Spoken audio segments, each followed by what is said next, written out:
Assalamualaikum warahmatullahi wabarakatuh. Today, we are going to learn science in chapter 1 about solids, liquids, and gases. Jadi dalam pelajaran hari ini kita akan membahas tentang benda padat, benda cair, dan juga benda gas.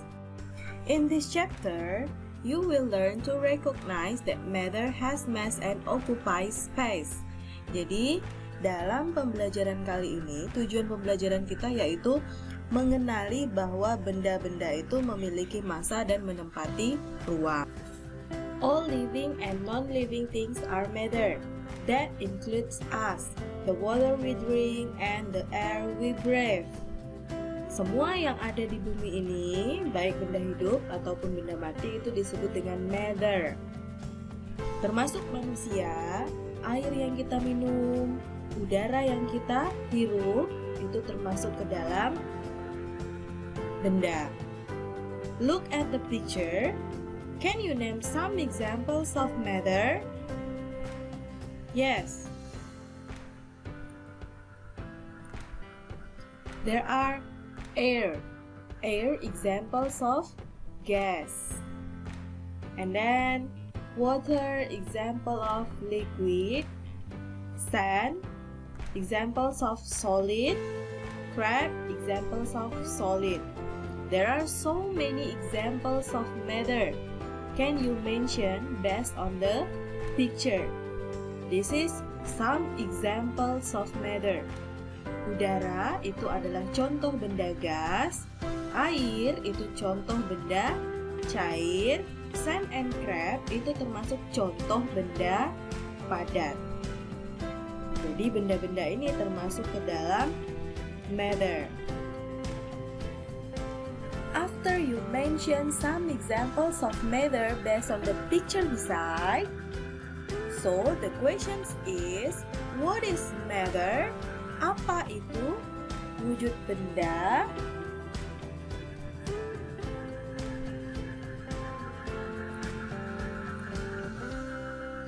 Matter is anything that has mass and occupies space. Jadi wujud benda itu adalah segala sesuatu yang memiliki massa dan menempati ruang. Based on the explanation before, matter is anything that has mass and occupies space. So, what is mass?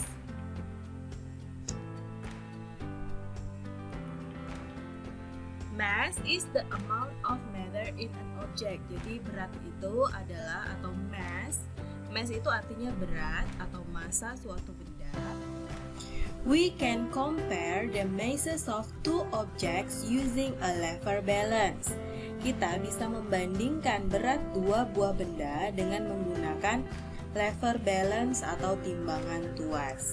Kenapa namanya timbangan tuas? Look at the picture. Gambar ini adalah contoh lever balance atau timbangan tuas. Jadi timbangan itu dia punya sisi di tengah-tengahnya dan sisi kanan dan kiri. Apabila sisi kanan dan kiri itu sama, berarti timbangan itu seimbang antara kanan dan kiri. When nothing is placed on the lever balance, it is not tilted to any side. Jadi ketika kita tidak meletakkan apapun di atas timbangan tersebut, maka timbangan itu tidak akan turun ke bagian yang sebelahnya. Jadi timbangan itu akan seimbang. Tapi apabila salah satu timbangannya itu diletakkan suatu benda, maka timbangannya itu tidak akan seimbang, akan berat sebelah. Kecuali kita meletakkan lagi benda dengan berat yang sama dengan sebelahnya, ketika seimbang, maka berat kedua buah benda tersebut sama. Look at the picture. Place a golf ball on one side of the lever balance and a table tennis ball on the other side.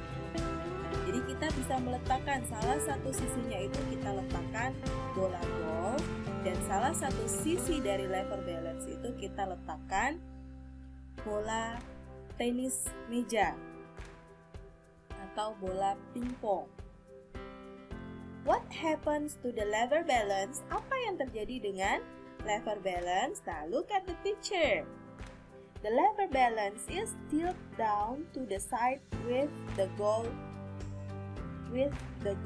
ball. Jadi, timbangannya itu akan turun ke bawah pada sisi yang di atasnya terdapat bola golf. This shows that the golf ball has a larger mass than the table tennis ball. Jadi, dari gambar tersebut bisa kita simpulkan bahwa bola golf itu memiliki massa yang lebih besar daripada bola pingpong. The golf ball has more matter. Maka bola golf itu berarti memiliki wujud benda yang lebih besar daripada bola pingpong.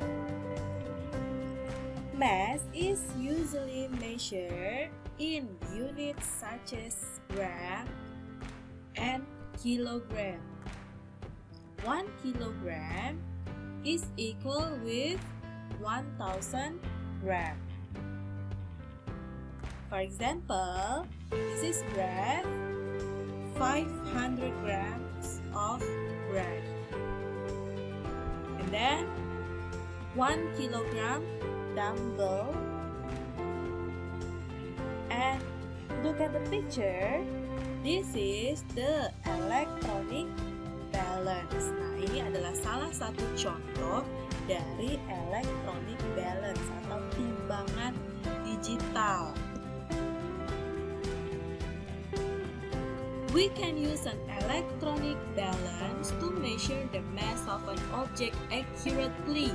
Jadi jika kita ingin mengukur berat suatu benda secara akurat, kita bisa menggunakan electronic balance atau timbangan digital.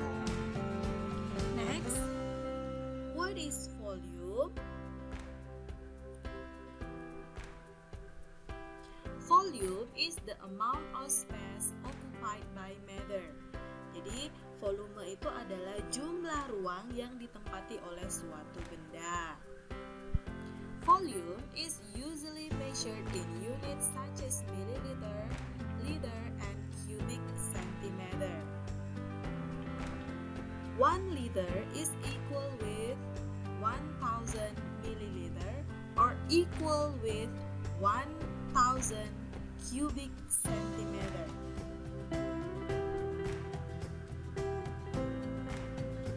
For example, look at the picture. This is a bottle of milk. The volume of the milk is 240 milliliter of milk. And this is oil. The volume is 1.5 liter of oil. We can use a measuring cylinder to measure the volume of a liquid accurately. Sama seperti ketika kita ingin mengukur berat suatu benda secara akurat dengan menggunakan electronic balance. Nah, kita juga bisa mengukur volume air secara akurat itu menggunakan tabung ukur silinder. How we can measure in cylinder?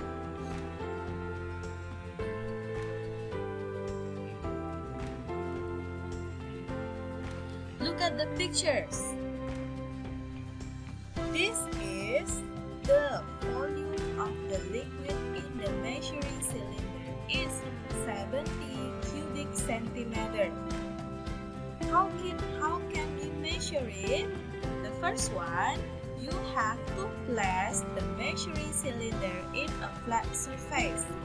Jadi, hal yang pertama yang kita lakukan jika kita ingin mengukur volume air secara akurat dengan menggunakan tabung ukur silinder, yang pertama adalah letakkanlah tabung ukurnya itu di atas permukaan yang rata.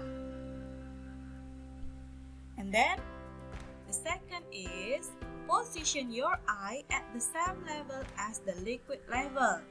Jadi posisikan mata kamu sama dengan posisi level air tersebut.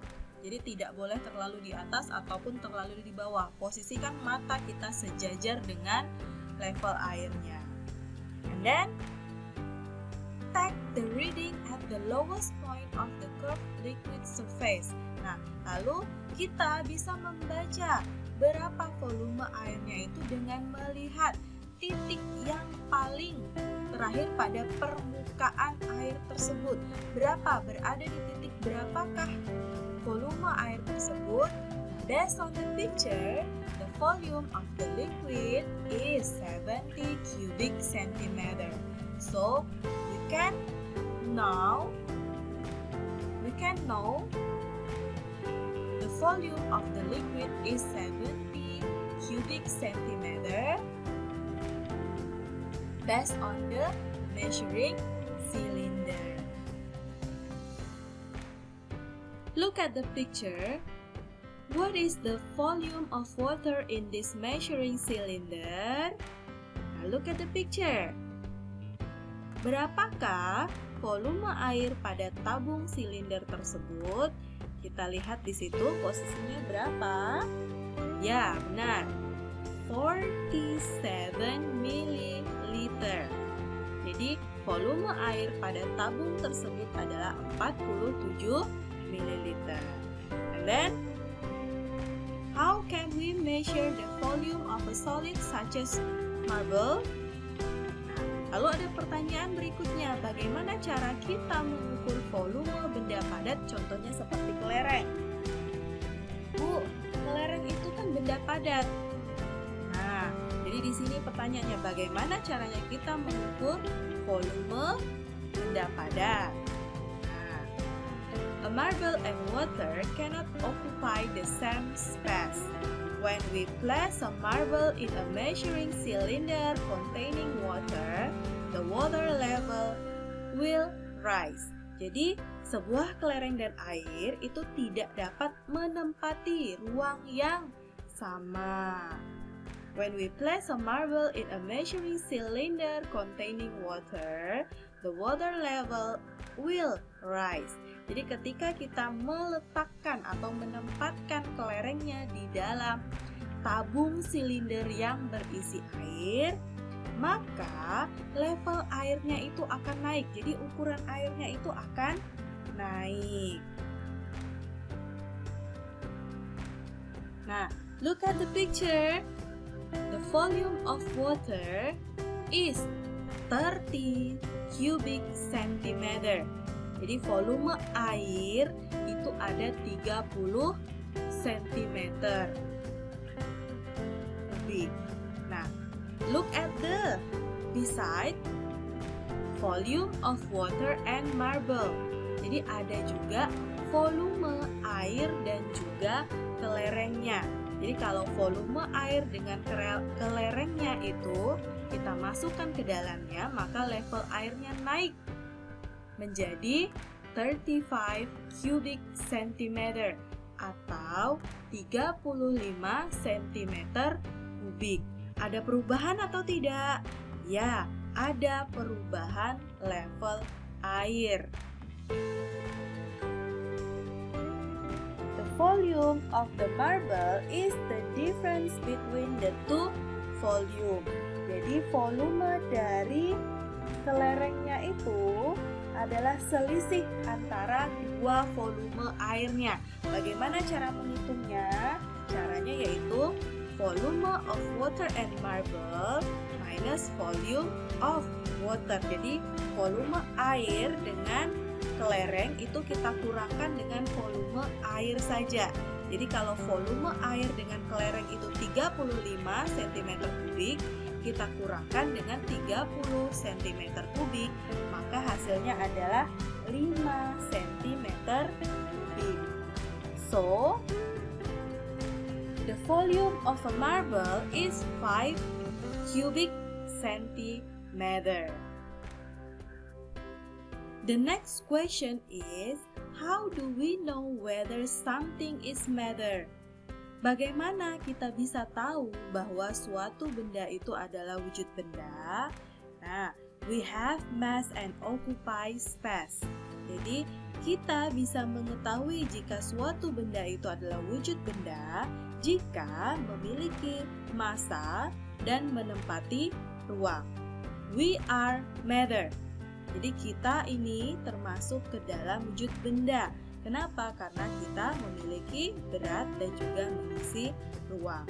What about our shadow? My shadow has no mass. Your shadow does not occupy space.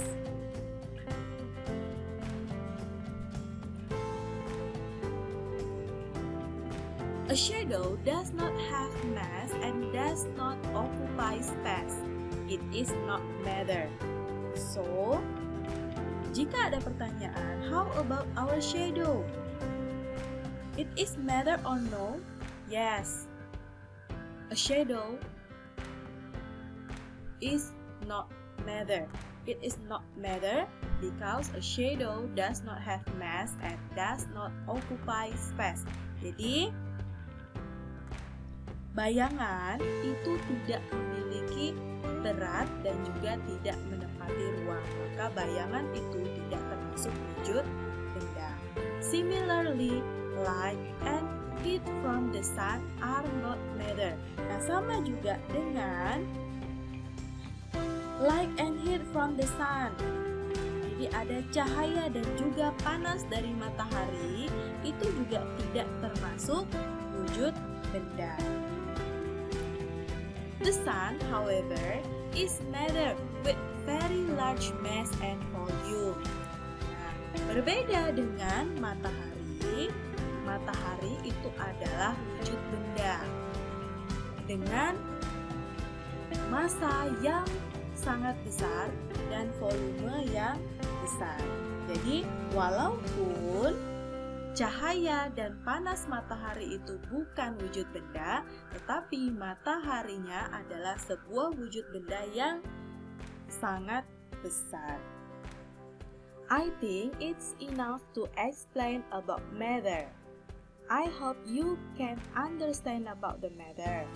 And then, after this, you can do your homework and check your virtual account at Edmodo to find the worksheet.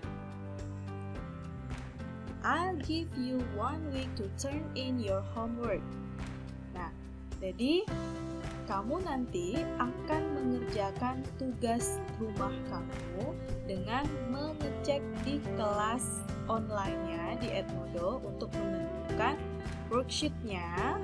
Nah, Ibu akan memberikan kamu waktu selama 1 minggu untuk mengumpulkan tugas tersebut. If you want to ask me, you can call me or text me. Jadi jika ada yang ingin ditanyakan, silakan langsung hubungi saja. Thank you for your attention. Wassalamualaikum warahmatullahi wabarakatuh.